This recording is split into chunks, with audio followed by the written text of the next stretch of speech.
The alarm tore through the outpost before I even had my boots on. I was Corporal Lena Whitfield, and 3 seconds ago I had been asleep. Now I was running down a metal corridor with my rifle in my hands, my heart slamming against my ribs, and the emergency lights painting everything a dull, angry red. "Hostile ships, 3 of them, dropping out of the dark," someone shouted over the comm. "Shields at 40% and falling." I reached the command deck just as the doors hissed open. Commander Theskvor stood at the center of the room, her tall frame wrapped in a silver uniform, her 4 eyes scanning the display screens with the calm of someone who had never lost a battle in her life. She was Vantari, one of the most advanced species in the Coalition, and she had made it very clear, many times, that humans were the newest and weakest members of this alliance. "Report," she said, without even glancing at me. "Unknown hostiles.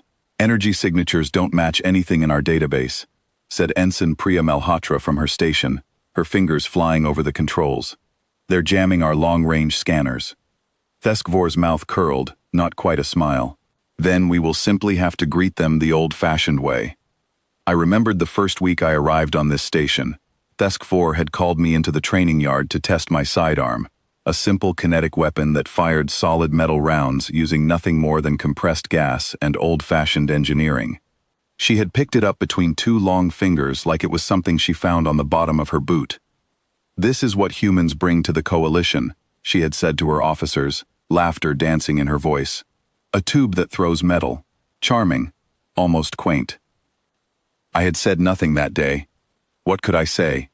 Her people had energy shields that could stop a small moon from crashing into a city. My weapon looked like a toy standing next to that kind of power. But right now, none of that mattered, because the ships were closing in.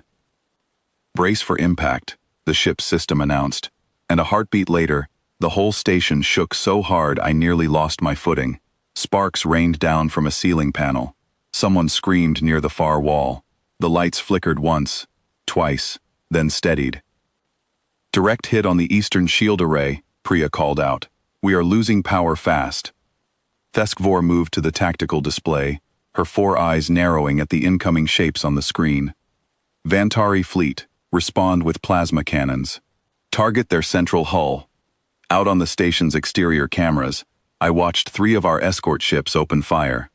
Bright blue streaks of plasma energy cut through space and struck the enemy vessel's dead center. Nothing happened. The plasma bolts spread across the enemy hulls like water hitting glass, sliding off in a shimmer of light, absorbed completely by something none of us could see. "That is not possible," Theskvor said, her voice sharp now, all traces of amusement gone. "Fire again." The ships fired again, and again. Bolt after bolt of pure energy slammed into the enemy vessels and did absolutely nothing. The enemy ships did not even slow down.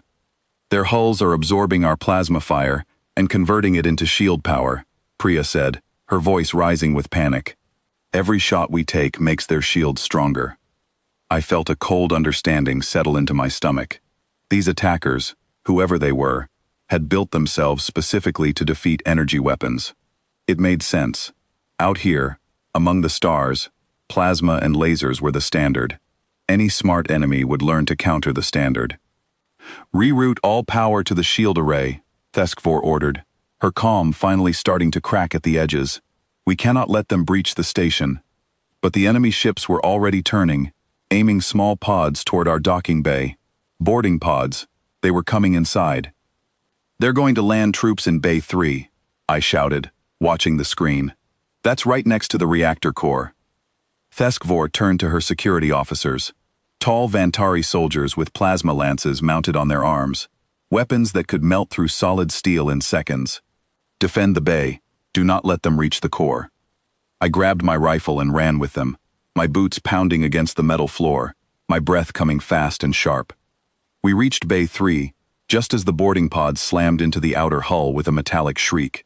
Sparks flew, the doors buckled inward. The enemy came through in a wave, wearing dark armor that shimmered faintly, the same shimmer I had seen on their ship hulls. Our Vantari soldiers raised their plasma lances and fired without hesitation. The bolts hit the enemy armor and simply disappeared into it, absorbed instantly, just like before. The soldiers wearing that armor did not even flinch. They kept advancing, calm and unbothered, as though our strongest weapons were nothing more than a light breeze. Panic rippled through our line. One of the Vantari soldiers beside me fired 3 more shots in quick succession, and each one vanished the same way.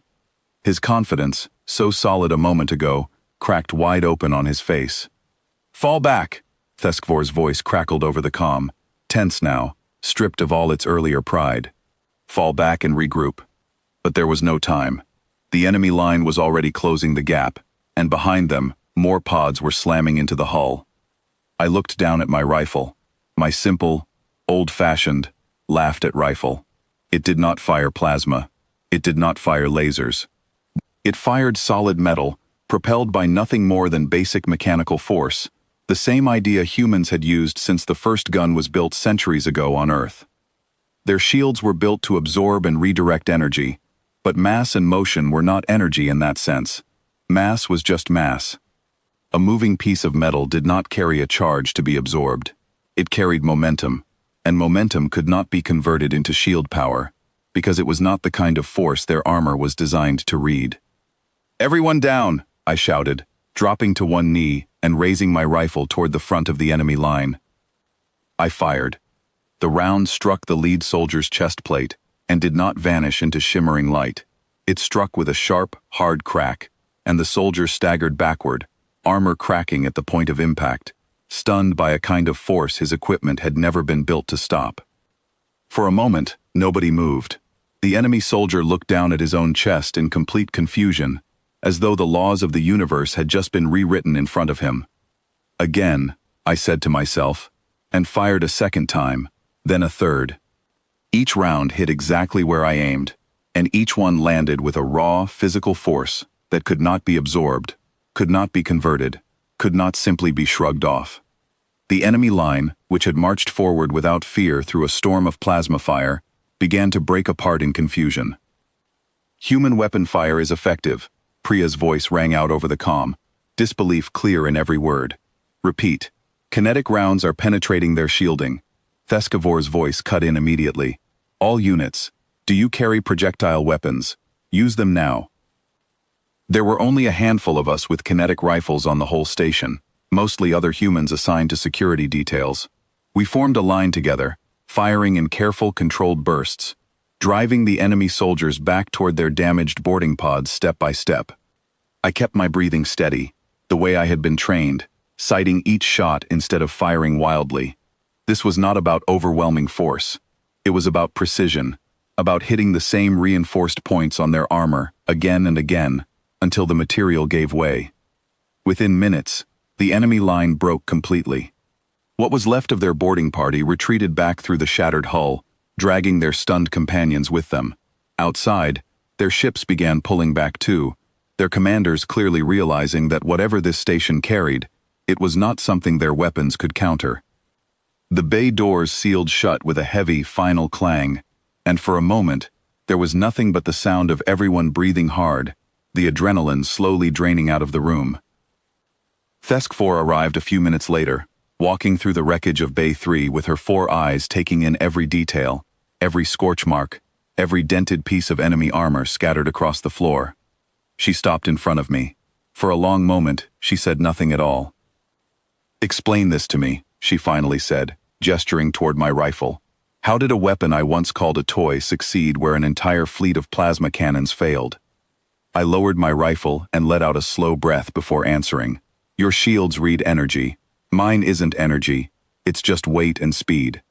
There's nothing there for a shield to grab onto and turn against me." She studied the rifle for a long moment, turning it over gently in her hands, as though seeing it for the very first time. "We stopped building weapons like this generations ago. We believed we had moved beyond them." "Maybe that's the problem," I said. "You built something better, and then you stopped preparing for the day it wasn't enough anymore." Theskfor looked at me, and for the first time since I had met her, there was no mockery in her expression, no quiet amusement hiding behind her calm exterior, only something that looked a lot like respect. "Corporal Whitfield," she said, handing my rifle back to me with both hands, a gesture I would later learn was a sign of deep honor among her people. "I believe I owe you an apology." I took the rifle and nodded once, simple and steady. Just doing my job, Commander. Around us, the crew began the long work of clearing the wreckage, patching the hull, and counting the cost of the attack. But something had shifted in that bay, something bigger than the battle we had just survived. For the first time, humanity had not been the weakest link in the chain. We had been the answer nobody else had thought to prepare. And somewhere out in the dark, whoever had sent those ships now knew exactly what a simple human weapon could do when everything else had already failed.